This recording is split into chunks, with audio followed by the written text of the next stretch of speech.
ក្រោយមួយសប្តាហ៍ទម្លាក់ពូជចុះក្នុងអំឡុងពេលចុះត្រជាក់ក្រោម20អង្សានៅពេលយប់ហើយនៅពេលថ្ងៃ28ទៅ30អង្សាអញ្ចឹងឃើញថារយៈពេលមួយសប្តាហ៍ឬក៏8ថ្ងៃមកនេះស្រូវកំពុងតែដុះអំពីសភាពនៃអ្វីដែលយើងនឹងពិពណ៌នាថាតើវានឹងមានអ្វីខ្លះនៅពេលដែលកសិករប្រើពូជមិនសូវមានសុខភាពល្អផ្សំជាមួយនឹងអាកាសធាតុត្រជាក់ខណៈដែលទម្លាក់ពូជចុះដល់ដីបាទជំរាបសួរបងប្អូនប្រជាកសិករទាំងអស់គ្នានៅថ្ងៃនេះខ្ញុំបានចុះមកចែករំលែកនៅរឿងរ៉ាវនៅវីដេអូថ្ងៃមុនដែលបងប្អូនបានទស្សនាម្ដងមកហើយនៅដីកន្លែងនេះគឺតកតងនឹងការចុះត្រជាក់ហើយដាក់ពូជចុះមកដីមានន័យថាព្រោះហើយជាមួយនឹងស្រូវដែលមិនមានសុខភាពល្អឥឡូវបងប្អូនបានឃើញនៅសំណាបដែលមានអាយុមួយសប្តាហ៍នេះបានដុះឡើងមកហើយប៉ុន្តែយើងមើលឃើញថាមិនជាការដុះដោយល្អទាំងស្រុងនោះទេមានកត្តាពូជជាច្រើនត្រូវបានមិនអាចដុះបានឡើយអញ្ចឹងបងប្អូនដឹងទេនៅពេលដែលដាក់ពូជចំពេលត្រជាក់ស្រូវគឺមិនអាចដុះលូតលាស់បានល្អទាំងស្រុងទេដោយសារតែស្រូវគឺជាក្រមមួយដែលនៅតំបន់ត្រូពិចដែលវាត្រូវការពន្លឺនិងកម្ដៅគ្រប់គ្រាន់ទើបវាមានសមត្ថភាពបំលែងថាមពលចាប់យកជីជាតិនិងជំរុញការលូតលាស់ដោយខ្លួនឯងបាទតែនៅពេលដែលត្រជាក់គួបផ្សំជាមួយនឹងពូជដែលមានសភាពមិនល្អបងប្អូនឃើញហើយស្រូវឃើញទេមានពូជខ្លះស្អុយមិនអាចដុះបានឡើយបាទដោយសារតែអាកាសធាតុត្រជាក់ជាមួយនឹងសុខភាពពូជមិនល្អផងមានន័យថាពូជមិនមានសុខភាពល្អអញ្ចឹងទាំងអស់នេះធ្វើឲ្យកត្តាដែលយើងព្រោះក្រាស់មានន័យថា250ទៅ300គីឡូគឺអត្រាដុះត្រឹមតែ200គីឡូទេបើយើងគិតទៅគឺដុះរង្វើលមមណាស់ប៉ុន្តែដោយសារពូជស្រូវនេះมันមានសុខភាពល្អអញ្ចឹងដល់ពេលมันមានសុខភាពល្អក៏ធ្វើឲ្យរឹតតែពិបាកក្នុងការប្រយុទ្ធប្រឆាំងជំងឺនិងសត្វល្អិតផងដែរបាទបងប្អូនជាទីរាប់អាននៃប្រជាកសិករបាទរាល់វីដេអូនីមួយៗរបស់ខ្ញុំគឺគោលបំណងចង់ឲ្យការយល់ដឹងបាទហើយក៏មិនមែនជាការបង្រៀនដល់បងប្អូនទាំងអស់គ្នានោះដែរគ្រាន់តែជាការចែករំលែកបាទតាមចំណេះដឹងតាមបទពិសោធន៍និងវិជ្ជាជីវៈដែលខ្ញុំអាចទទួលបាននៃចំណេះដឹងទាំងអស់នោះមកចែករំលែកខ្ញុំសង្ឃឹមថាវីដេអូនីមួយៗអាចឲ្យបងប្អូនត្រិះរិះពិចារណាខុសឬត្រូវហើយអនុវត្តដោយមានទំនួលខុសត្រូវដោយខ្លួនឯងពីអ្វីដែលត្រឹមត្រូវឬក៏មិនត្រឹមត្រូវបាទនេះបងប្អូនឃើញទេហើយមិនត្រឹមតែពីករណីនៃរឿងរ៉ាវពេលត្រជាក់ពូជមិនសូវមានសុខភាពល្អតែថែមទាំងជាមួយនឹងដីមិនបានភ្ជួរ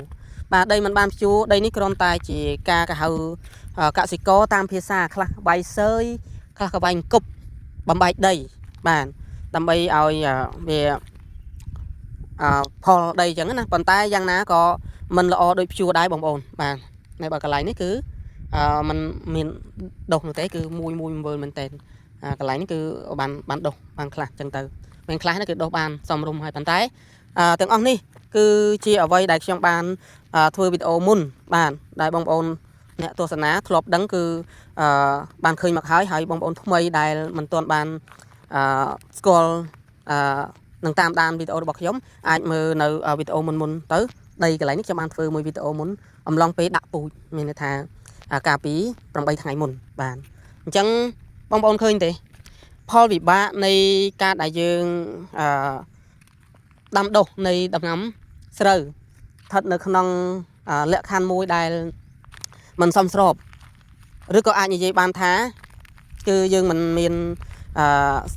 ការយល់ដឹងវិភាគអំពីការដុះលូតលាស់របស់ពូជមិនល្អក៏យើងចេះតែយកមកប្រើនិយាយចង់ឲ្យថាមានស្រូវគឺចេះតែព្រោះបាទឲ្យតែមានដីយើងចេះតែធ្វើប៉ុន្តែអត់ដឹងថាដីមានសុខភាពល្អមិនមានសុខភាពល្អនោះដីយ៉ាងដូចមិនដេចទេអញ្ចឹងមានតែការយល់ដឹងទើបត្រៀមលក្ខណៈទុកជាមុនហើយវិធីកែលម្អឥឡូវយើងនិយាយអំពីថាចុះបើសិនតែយ៉ាងនេះតើនឹងធ្វើដូចម្ដេចវិញខ្ញុំជូនចំណុចខ្លះក្នុងការកែលម្អស្ថានភាពទាំងអស់នេះទី1បើសិនតែស្រូវมันមានសមត្ថភាពដុះគ្រប់គ្រាន់តាមរយៈដោយសារតែកង្វះពន្លឺឬក៏កង្វះកម្ដៅដោយសារពេលត្រជាក់ប៉ុន្តែឥឡូវនេះគឺអាកាសធាតុល្អឡើងវិញហើយបាទ33 34អង្សានៃពេលថ្ងៃអញ្ចឹងគឺពេលវេលាដែលសមស្របហើយប៉ុន្តែពេលដែលយើងដាក់ពូជត្រជាក់ហ្នឹងគឺវាបានអខានការបំលែងធម្មពលប្រហែលថ្ងៃចង់មួយ5ថ្ងៃមកហើយទើបនឹងក្តៅ2 3ថ្ងៃហ្នឹងទេមានន័យថាទើបនឹងមានកម្ដៅ2 3ថ្ងៃទេដូច្នេះ ការដែលមាននេះគឺវានឹងចាប់ផ្ដើមប្រសើរឡើងតែដំណោះស្រាយនោះគឺបងប្អូនបើសិនតែមានលទ្ធភាពក្នុងការដែលត្រូវធ្វើឲ្យប្រសើរឡើងពេលនេះគឺបងប្អូនយកជីបំពន់ដែលមានសារធាតុចិញ្ចឹមប្រភេទ bio ឬក៏សារធាតុចិញ្ចឹមស្រាលមានន័យថាយើងប្រើស្រាលដើម្បីជំនួយលើស្លឹកមេសាសិនបន្ទាប់មកយើងអាចចាត់វិធានការទៅលើស្មៅតាមអ្វីក៏បានដែរបាទធ្វើបែបនោះគឺនឹងជំនួយទៅដល់ការលូតលាស់ប្រយុទ្ធប្រឆាំងនឹងអាកាសធាតុជាមួយជំងឺនឹងសត្វល្អិតផងដែរជំរឿនទី2គឺបងប្អូននៅពេលដែលបាញ់ជីបំពន់ហើយនៅដំណាក់កាលដែលត្រូវបាញ់ហើយនោះគឺពេលដែលបាជីឬក៏នៅខាងព្រៃវែងស្វាយរៀងអីគេហៅព្រាចជីអញ្ចឹងពេលដែលយើងព្រាចជីនោះគឺក៏បីលាយសារធាតុជំនួយជីទៀតបាទអញ្ចឹងនៅលើទីផ្សារហ្នឹងឈ្មោះអីក៏ខ្ញុំមិនដឹងដែរប៉ុន្តែមានឈ្មោះមួយដែលខ្ញុំស្គាល់ហើយមានប្រសិទ្ធភាពក្រោមការដែលខ្ញុំបានតាមដាននិងប្រើប្រាស់គឺ Powersol សញ្ញាស្ដេចឥន្ទ្រីហ្នឹងគឺពេលដែលយើងប្រើ1គីឡូផ្ទៃដីមួយហាត់នេះដោយលាយជីបាវត្រឹមតែ100គីឡូអីចឹងទៅគឺវាមានសមត្ថភាពជួយឲ្យស្រូវនេះដុះបានមានស្ថិរភាពមានកម្លាំងហើយធន់នឹងជំងឺ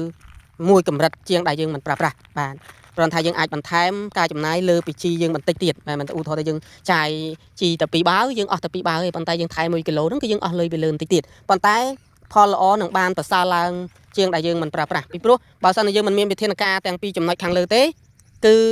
ពិបាកថែទាំខ្លាំងណាស់វានឹងមានជំងឺនឹងសត្វល្អិតងាយបំផ្លាញដោយសារប្រព័ន្ធការពារមិនសូវល្អបាទអញ្ចឹងអរគុណច្រើនបងប្អូនអរគ្នាដែលទស្សនាតាំងពីដើមដល់ចប់នៅវីដេអូនេះបើគិតថាមានប្រយោជន៍សូមជួយចែករំលែកនៅវីដេអូនេះម្នាក់មួយផងអរគុណច្រើនជម្រាបលា